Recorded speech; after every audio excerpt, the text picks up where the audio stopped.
This is your mama with my autobiography for my children and grandchildren.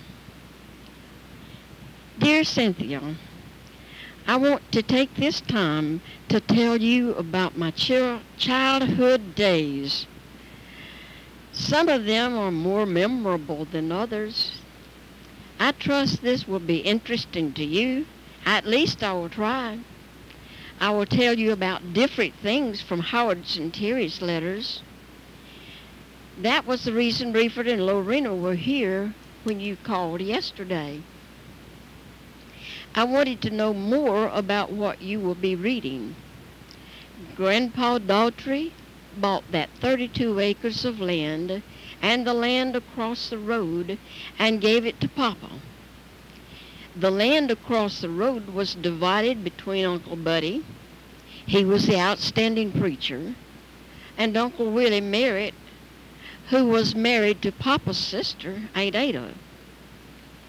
If I understood correctly, there were 3 houses on the land, 2 across the road and 1 about 25 or 30 yards behind the house that is there now. Reeford said he was in his early teens when they built his house, Papa's house. That made me about 8 years old.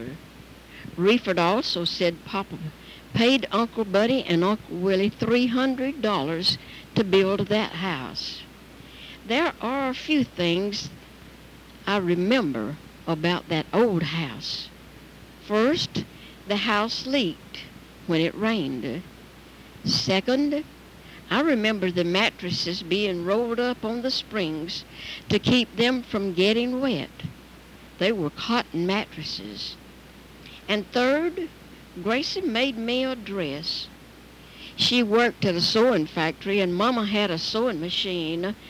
With her being the first child, I just wonder if she was a lots of help to Mama. The fertilizer Papa used on his crops came in cloth bags, which were very helpful. When they emptied the bags, they were washed, unraveled, and used to make mine and Francis's dresses, also slips that we used to sleep in.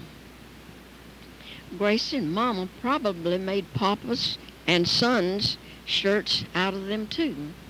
The good part about it, everybody else was living likewise, and some in worse shape, and more, even worse. As I said earlier, Grayson made me a jumper dress and a blouse. The jumper was red and the blouse was a green background with red flowers. No doubt about it. It was made from the fertilized bags or from the flour sacks. Flour came in 24-pound bags. It was also material. They were used also for the same reason. When Gracie got my dress finished, she put it on me and told me to go up there where Mama was and let her see it on me. Mama was at the other house for some reason. I remember I was proud of that dress. I have no idea what my other clothes looked like. The family thoroughly enjoyed fishing. Sometimes we caught a goodly amount. Other times, just a small amount. Sometimes Papa, Richard, and Reeford would go setting hooks. One time, I went with them. When it got dark, the screech owls would start their bird calls. I called it hollering. It would send cold chills down my spine. We were sitting in a swing in the backyard not too long ago, and one came perched on the bluebird house in the backyard. That was a beautiful bird. Anyway, that experience was scary. I have seen pictures, but never in living color. They had 2 different places they went to when they went fishing. One was at Yellow River. That was where the owls were. That was the most memorable. It still sounds clear to me. That one was toward Opp. The other place was Sims Bridge. That one is toward Strawn, but on the other side of Coldwater. Now the 29 flood destroyed the bridge, but remnants were left standing at the river banks. That was a good fishing spot, and we made good use of it. Mama had a barrel of patience. She could sit there all day if she could just get a nibble. She would bring them in. When I caught one, Richard would say, "The fish are home before it got off the hook." See, I got excited when I caught one, and I would throw it over my head before it landed. Sometimes it would get hung up in the trees. If we caught a few, Richard or Reeford, one, would say, "We got enough for Merrily." I don't know why they would let me eat all of them, unless it was because I was so small. And they felt sorry for me. They wanted me to grow. Whatever they could do for me, they would do it. I look back now and can know they loved me, and I love them now more than ever before, and I appreciate them and love Mama and Papa much more than I used to.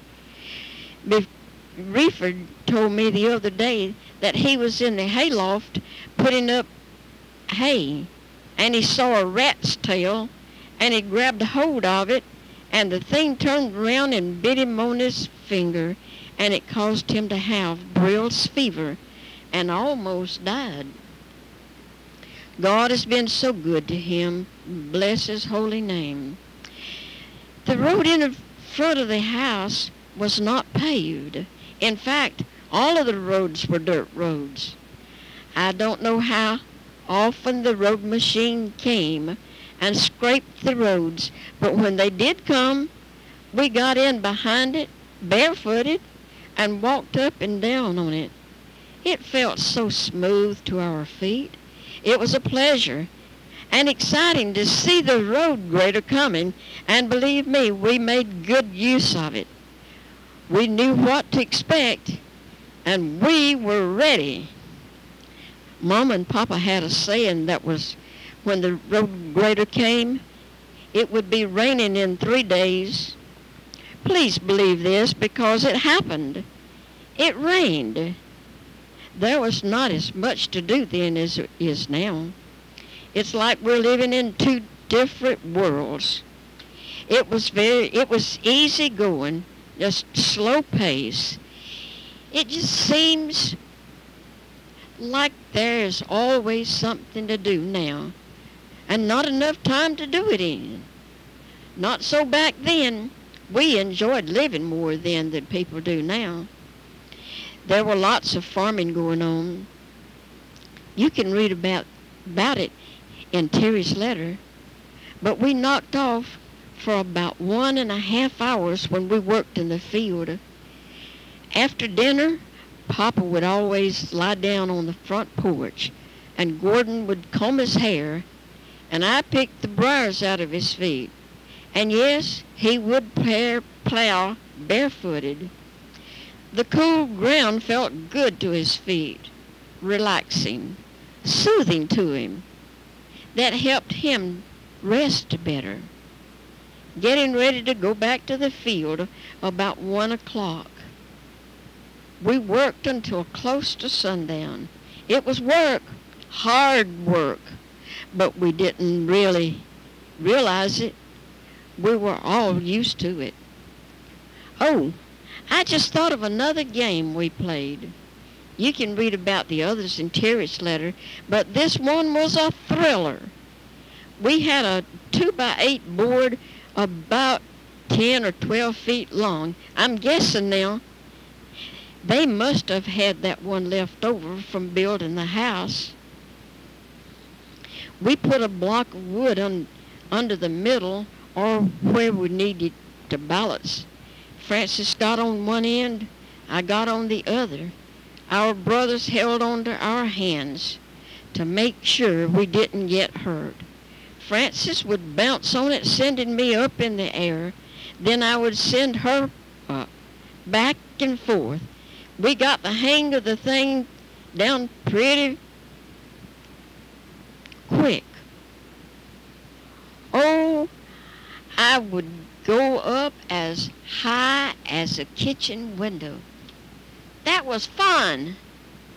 I believe I could still do it again, at least once or twice.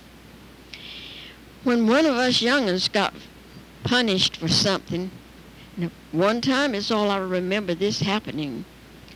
Gordon and Curtis would go to the front porch, get in the rocking chairs, and rock it out of their system. I remember Curtis especially. He used his arm to pump up the speed. None of us ever wanted the other ones to get hurt. It made us sad, so the other ones to cry. So we pouted. I asked Grifford when he was here about riding the school bus. He said, "Molly, I never rode a school bus in my life." There was a 2-story school building at Antioch where they walked to school. It was just through the 6th grade. I remember that building. They were to go to Strawn. They were to go to the 7th grade. But they would have to walk. That was way too far for them to walk. So they, Grace and Richard, repeated the 6th grade, but Grace, Richard, and Reeford saw to it that the rest of us finished school. Somewhere along the way, they had school buses. When us young'uns got school age, we rode the bus. School started October 1st. Grammar school went 7 months, and high school 9 months. That way the children were lots of help in the field. You can read more about that in Terry's letter. When it rained, that made the roads, they were dirt roads now, slippery when wet. If some of the children didn't have time to get up their homework, they started telling the bus driver to get us in the ditch. They didn't want to be embarrassed about not having their lessons or their homework ready. We had a sweet, loving family. Everyone dearly loved each other, caring for each other. I don't know why I put that in there unless the Holy Spirit led. I will certainly believe that. Praise His name. Daddy made this statement the other day. I hope you will tell them about how your daddy didn't want you to date. I told him I would tell y'all, but first, let me explain how Gracie and Francis fared as a married woman. Arthur was a sickly man.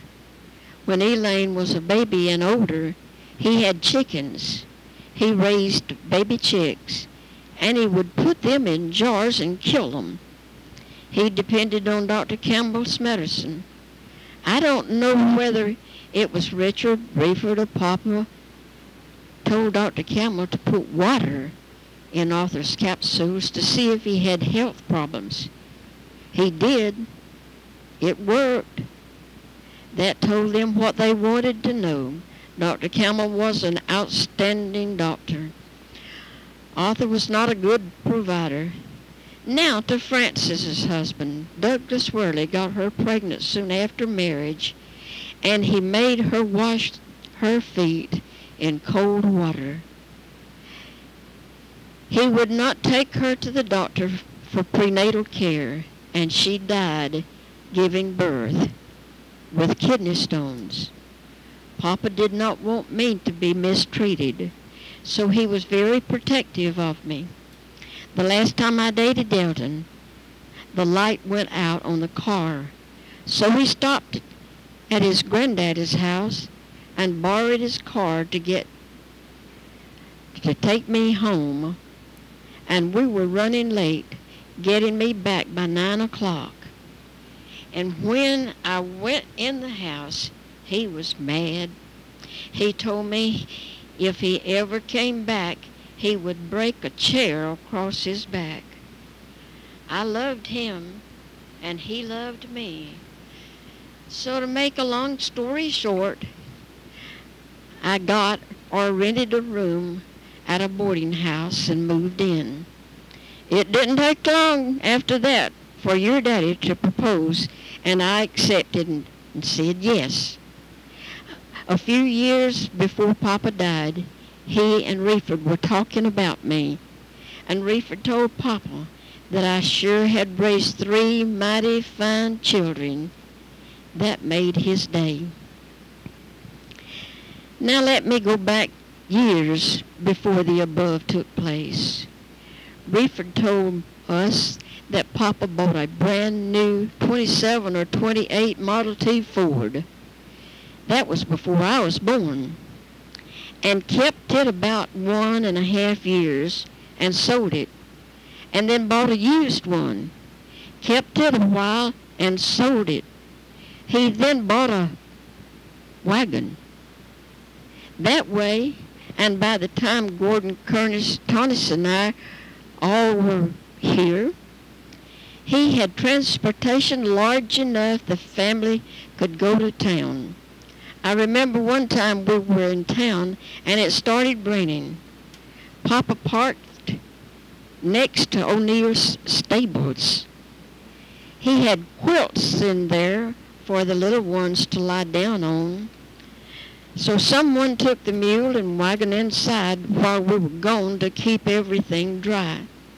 The reason he got a wagon was after selling the car, Papa got aggravated because the car could not climb the hills.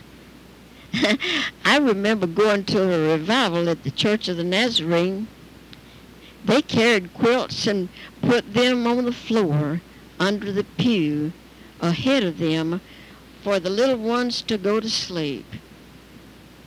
When Reeford and Lorena were here, he kept talking about how Papa got outdone about the cars not climbing the hills. In talking with Reeford and Lorena, Reeford said he thought Richard was about 17 years old when we got electricity out in the country. He said Cleopas Clark wired the house.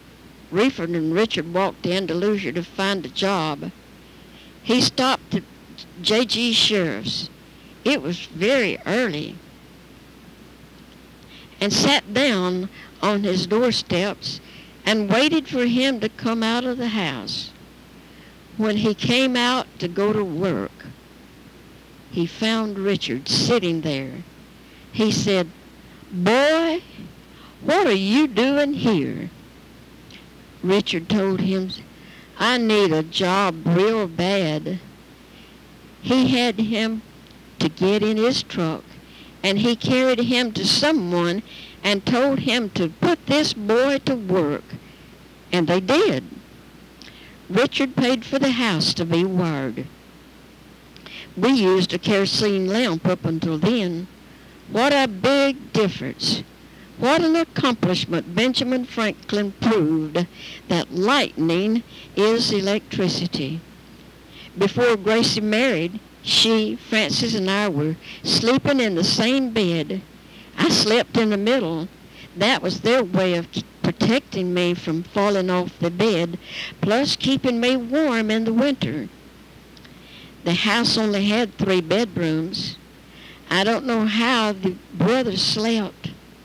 Now, Reeford and Lorena said the dirt roads were paved in the late 1940s. Where Mike and Dale live now were woods when we were children. That's where we got our firewood for heat. and for Mama's stove. That too is a memorable place.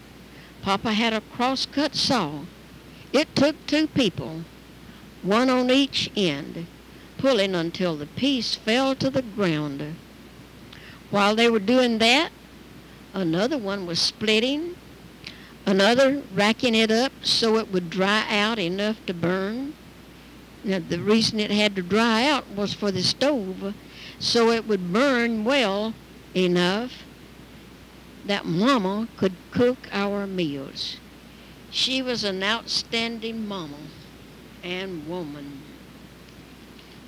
We had a big cucumber patch where Mike's house stands, and maybe just a little above there. We picked cucumbers Monday, Wednesday, and Friday.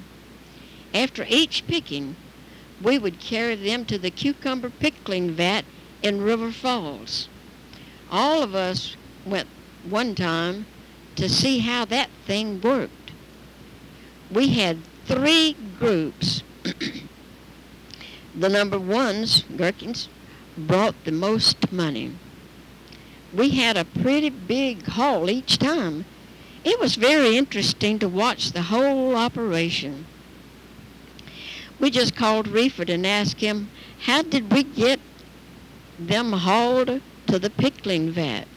And he said, the mule and wagon. That was what I thought, but I needed to hear it from him. I think when you 3 get all your info together, you will have a pretty clear picture of my or our family and our home life. It has been a blessing to me to be able to share and reminisce lots of memories.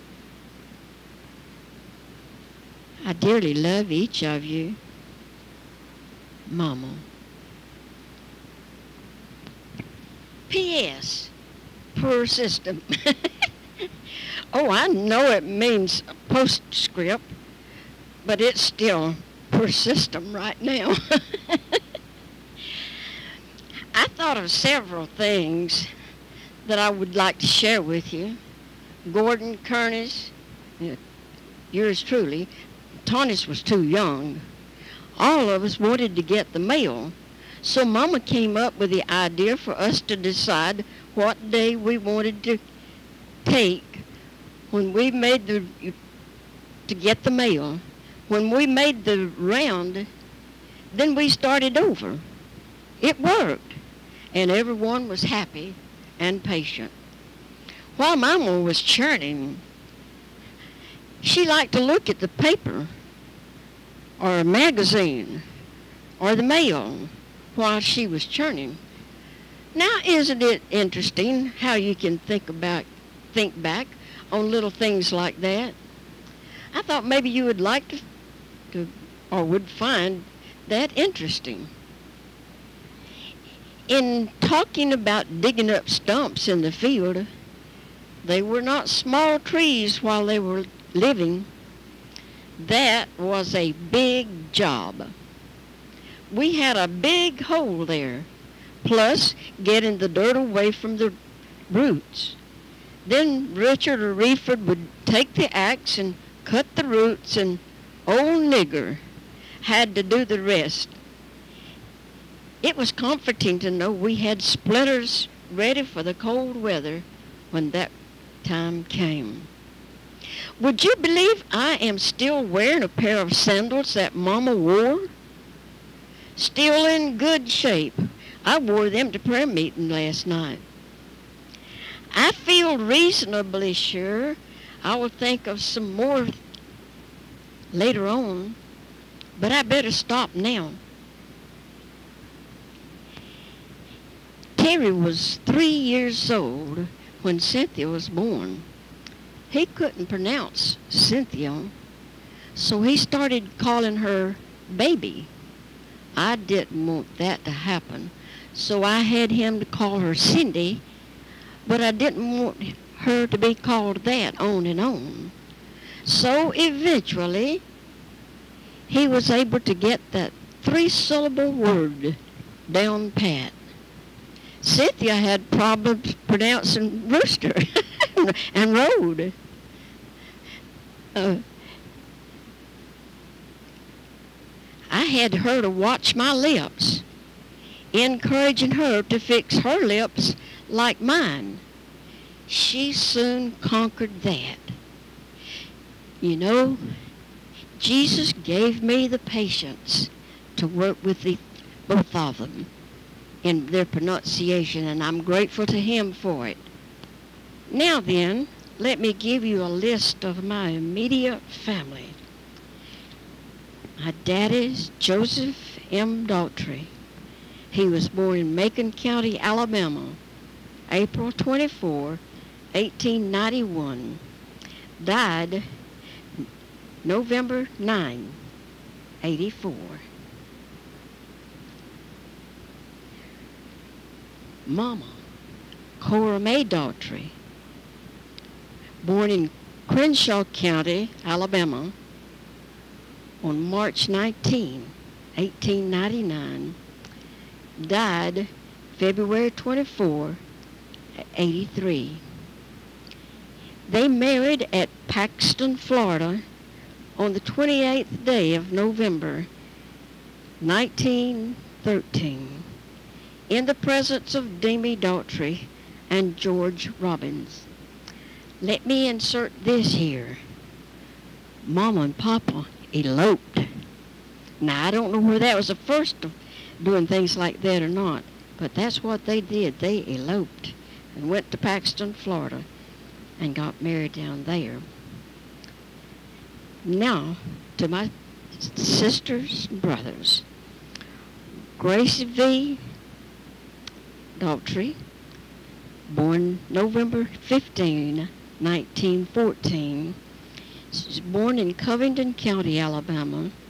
Married to Arthur B. Owens, December 14, 1938. Richard Quinlan Daughtry was born September 2nd, 1916. He was also born in Covington County, Alabama. His death was April 11, 2000, buried in Antioch Cemetery, Andalusia. Joseph Malcolm Daughtry was born October 6, 1918. He died November the 5th, 1922. Morris Reeford Daughtry, born 9/16/20, died March the 3rd, 1923. Then Joseph Reeford Daughtry, born July 22nd, 1924, born in Covington County, Alabama. He's married to Lorena Bozeman.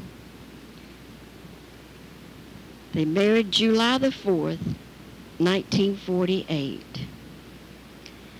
Tiny Frances Daughtry was born August 18, 1926. Born Covington County, Alabama. Married to Douglas Worley, the 13th of February, 1946. She died August 31st, 1947. Is buried in Antioch Cemetery, Alabama. One child, Douglas Wayne, Jr. Mary Ollie Daughtry, October 16, 1929, born Covington County, Alabama, married to Elton Langston, April 18, 1954. Gordon Lee Daughtry, born November 11, 1931, Covington County, Alabama. She's married to Antoinette Sorry, I forgot her last name. Then Curtis Elan Daughtry, born August 17, 1935.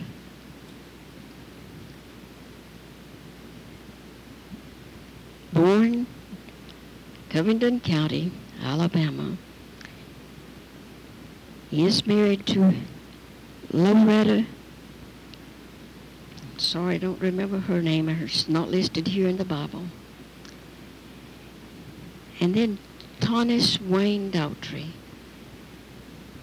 born September 9, 1937, Covington County, Alabama, married to Wanda Woodham. He died February 21st, 1974, Antioch Cemetery, Alabama. I trust this has been interesting to each of you, and it will be a blessing to you. And I have thoroughly enjoyed getting all of this up. I love y'all dearly. Hi! Another P.S. Pea soup. Oh, I hope y'all enjoy this horse that I put in the package for you. It reminds me of what the people rode in the Dixie Stampede. Many thanks for the outstanding trip. We enjoyed it very much. The placemat in your box is a copy of both of us. As they were taking up the placemats, I slapped my hand down on my placemat, and she said, "Oh, do you want to keep your placemats?" I said, "Yes, I sure do." So you can see where I patched the two together. Thanks again. A thrill of a lifetime. I hope you enjoy this tape too.